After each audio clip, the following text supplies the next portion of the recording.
गोलू एक किसान है जो एक गांव में रहता है। गोलू कभी स्कूल नहीं गया लेकिन वो बहुत होशियार है। पिछले वर्ष उन्हें पिछले वर्ष की तुलना में अधिक फसल उत्पादन हुआ। फसल को बाजार में बेचकर उसने खूब पैसा कमाया। एक रात एक चोर उसके गांव में धन चोरी करने आया। वो गोलू के घर गया। गोलू समझदार था, वह जानता था कि चोर उसके कमाए हुए धन को हड़पने का प्रयास कर सकता है। इस प्रकार वो विशेष रूप से रात के समय सतर्क रहता था। उसने देखा कि उसके घर की ओर आ रहा है। जब चोर उसके घर के पास आया तो वह एक दीवार के पीछे छिप गया।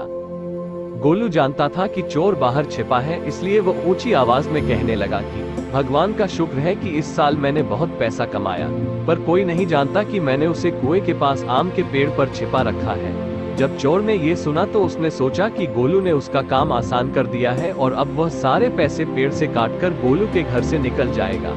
गोलू ने ये सब देखा और राहत की सांस ली कि अब उसकी संपत्ति सुरक्षित है। जब चोर कुएं पर पहुंचा तो उसने देखा कि आम के पेड़ से कुछ लटका हुआ है। उस समय इतना अंधेरा था और वो स्पष्ट रूप से नहीं देख सकता था कि वहां क्या लटका हुआ है। उसने सोचा कि यह गोलू की कमाई का गट्ठर होगा।